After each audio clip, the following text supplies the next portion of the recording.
Olá, meu nome é Luciano, e você está no canal Teologia Puritana.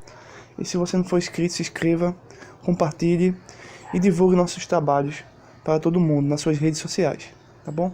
Hoje vamos fazer uma pequena análise sobre o livro de Eclesiastes, no capítulo 9, versículo 5, muito utilizado pelos Testemunhos de Jeová e pela Igreja Adventista do Sétimo Dia, duas seitas evangélicas que aparentemente estão pregando uma forte heresia sobre o que acontece com a alma humana depois da morte.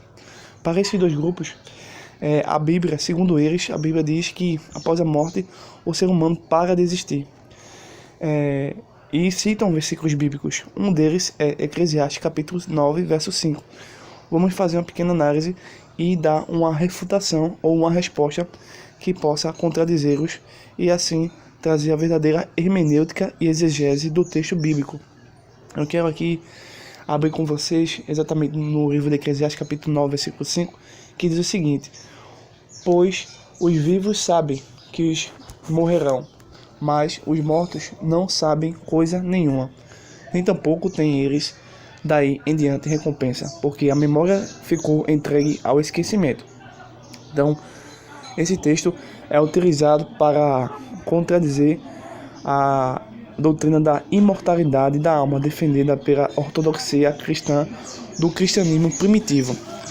Então vamos tentar aqui analisar este versículo e entender esta expressão, o que significa debaixo do sol. A expressão debaixo do sol é utilizada pelo escritor sagrado cerca de 27 vezes. Essa expressão é utilizada pelo autor sagrado para comunicar e a respeito do mundo presente, do mundo atual, o mundo secular, o mundo material. Ou seja, ele viu o que acontecia debaixo do sol. Então, há um contraste entre duas realidades. Uma passageira, que é a nossa, tá certo? Onde o corpo físico realmente se destrói. E a outra que é eterna, onde tudo é eterno, tá certo? Caminhando mais um pouco a respeito deste nosso trabalho aqui, vamos ficar tentando refutar essa ideia de aniquilação pregada e defendida pela Testemunha de Jeová e pela Igreja Adventista do Sétimo Dia. Para apoiar essa ideia, ele cita diversos textos, tá certo? Mas o que estamos analisando é o Eclesiastes capítulo 9, versículo 5, e alguns citam até o versículo 10, mas ambos estão no mesmo capítulo, né? Então, se você retirar qualquer passagem do texto bíblico do seu contexto, qualquer teoria, doutrina pode ser apoiada, por mais absurda que seja, ou mais brilhante que seja. Lamentavelmente, muitos religiosos do século XXI e até do século XIX, e em alguns períodos do tempo também, retiram diversas passagens do contexto e causando assim um câncer dentro da religião. Além de apresentar, quando você abre o livro de Eclesiastes, você observa que o autor, o escritor sagrado, que foi Salomão, filho de Davi, o Eclesiastes aponta o ponto de vista de Deus. A Bíblia também relata muitas outras coisas feitas por outras pessoas. Ou seja, a Bíblia aponta o ponto de vista de Deus, de outras pessoas, como por exemplo de Satanás, como por exemplo, se você for pegar o livro de Jó, capítulo 2, verso 4, você vai ver a ideia de Satanás, né? Não a ideia divina sobre um ser humano, sobre qualquer ação. Então, cabe a nós fazer esta distinção na hora da hermenêutica ou da exegese para estabelecer o que significa a expressão. Quero dar aqui um exemplo, por exemplo, do que nós estamos tentando trabalhar aqui. Exemplo, imagine que você esteja numa sociedade que não tenha comunicação, internet, WhatsApp, né? Todos esses aplicativos, né? Esta forma boa de preservar imagem, de gravar fatos. Imagine que você daqui a 200 anos queria estudar a expressão cachorro quente. O que significa cachorro quente? Aí você, como um estudioso sincero, honesto, que busca os fatos, independente de que você acredite ou não, você vai e encontra a resposta em um pergaminho informando você o que significa a expressão cachorro quente. Cachorro quente, ao estudar esse pergaminho, você vai ver que era uma comida feita por uma pessoa, onde havia uma salsicha com pão e colocavam os ingredientes e se vendia. Um outro exemplo agora, usando a mesma ideia, a mesma ilustração, é um pesquisador tendencioso, maléfico, desonesto, uma pessoa sem caráter, uma pessoa que quer apenas provar o seu ponto de vista, vai dizer assim: não, cachorro quente era uma cultura onde as pessoas pegavam um animal e comiam dentro de uma panela fervente. Bem, isso não tem lógica. Uma vez que se você voltasse ao tempo, a 200 anos atrás, já que você está há 200 anos à frente, e você voltasse a 200 anos atrás, você encontrar as primeiras pessoas que estavam trabalhando ou estavam comercializando o cachorro quente. Do mesmo modo, assim, algumas expressões das escrituras. Precisamos voltar no tempo, utilizando a história, utilizando a ciência hermenêutica para estabelecer. Atualmente também tem muita confusão a respeito da terra plana, por exemplo, que usam algumas expressões bíblicas. Lamentavelmente, é o mesmo que ocorre com os exemplos aqui citados. Cabe a nós voltar ao tempo no sentido histórico, gramatical, para estabelecer a correta compreensão. Voltando mais especificamente ao nosso tema, quando estudamos o livro de Salomão, encontramos na maior parte das Bíblias, logo depois de Eclesiastes, vamos também abrir e entender que as escrituras podem ser interpretadas por ela mesma. É bem verdade que, ao analisar especificamente Eclesiastes, podemos entender que existem 3 pessoas na argumentação que o autor tenta nos informar, embora ela não esteja obviamente identificada no texto. Seria possível dizer coisas semelhantes sobre Eclesiastes? Obviamente sim. Mas aparentemente o escritor inspirado de Eclesiastes está apresentando um contraste entre pontos de vista, o secular, o material, e o ponto de vista celestial, espiritual. O livro se desenvolve como um debate em andamento que acontece na mente do escritor. Então, uma outra técnica de trabalhar a expressão correta é entender o que o escritor quis escrever para as pessoas do primeiro século.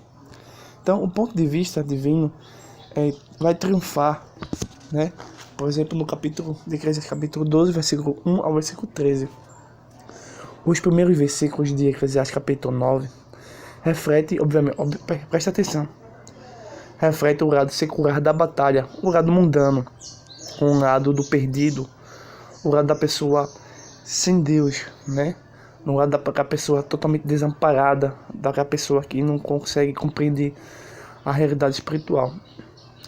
Não apenas o escritor, Salomão, diz no versículo 5 que os mortos não sabem nada, mas também acrescenta para sempre em alguma coisa, na verdade, em coisa alguma do que se faz debaixo do sol.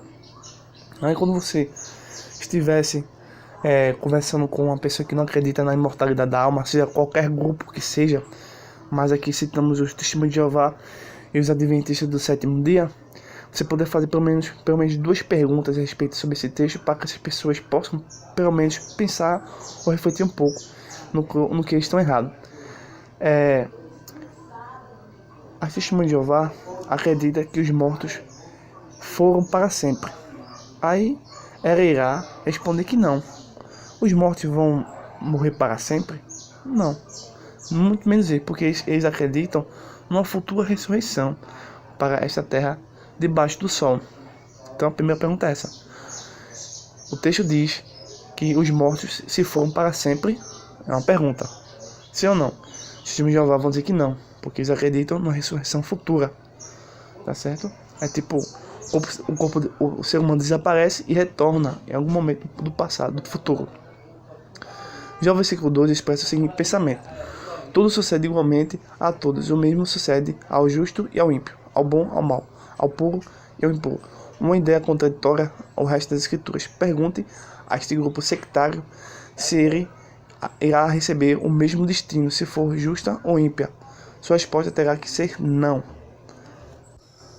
Por fim, queremos aqui entender toda essa questão aqui passada de uma forma bíblica, teológica, histórica, exegética, hermenêutica, de maneira honesta e simples. Então, vimos que Eclesiastes capítulo 9, versículo 5 não tem apoio bíblico para a aniquilação da alma, como dizem as seitas atualmente falando. Mas, ao contrário, entendemos que o Antigo Testamento carece das revelações absolutas e da luz do Novo Testamento, e não de revelações de Ellen White ou de outros profetas da Torre de Vigia, muito menos de novas revelações. Portanto, o capítulo 9 da Eclesiastes é necessariamente um texto em que está tratando de uma pessoa de um ponto de vista humano, né? Sem que observe que essa pessoa, ao dizer isto no versículo 5, entende que não compreende ou não conhece o que acontece no mundo dos mortos. É um texto em que essa pessoa, ao escrever, está partindo do ponto de vista em que a pessoa não compreende ou não sabe o que acontece no mundo dos mortos. Então, qual é o ponto de vista divino realmente das Escrituras e no que acontece no mundo dos mortos? Um texto que responde esta nossa pergunta é um livro de Apocalipse, capítulo 6, versículos 9 ao versículo 11. Responde categoricamente o que acontece no mundo dos mortos. E isso não contradiz de maneira nenhuma Eclesiastes capítulo 9 e o versículo 5. Uma vez sabendo que o capítulo 9, versículo 5 de Eclesiastes trata de uma pessoa que desconhece o que acontece no mundo dos mortos. Então, ele é um pensador limitado ao seu tempo. Porém, o livro de Apocalipse, capítulo 6, versículo 9 ao 11, é uma revelação do apóstolo João, que diz assim: E quando abriu o quinto selo, vi debaixo do altar as almas dos que tinham sido mortos por causa da palavra de Deus e por causa da obra de testemunho que costumavam ter. E gritaram com alta voz, dizendo: Até quando, soberano Senhor, santo e verdadeiro, abstenciar de julgar e vingar o nosso sangue dos que moram na terra? E a cada um deles foi dada uma comprida veste branca, e foi-lhe dito que descansasse mais um pouco, até que completasse o número de seus escravos ou conservos, e de seus irmãos que estavam para ser mortos, assim como eles também tinham dito. Então, temos aí um texto em que, obviamente, trata-se das almas que estavam mortas e que recebiam vestes brancas, tinham comunicação, estavam conscientes e sabiam do que tinha acontecido no passado de suas vidas. Então, isto é uma realidade. A alma é imortal, diferentemente do que diz os Testemunhos de Jeová e os Adventistas do Sétimo Dia. Que este vídeo possa alcançar mais pessoas e que seja utilizado para refutar as seitas. Até mais, forte abraço.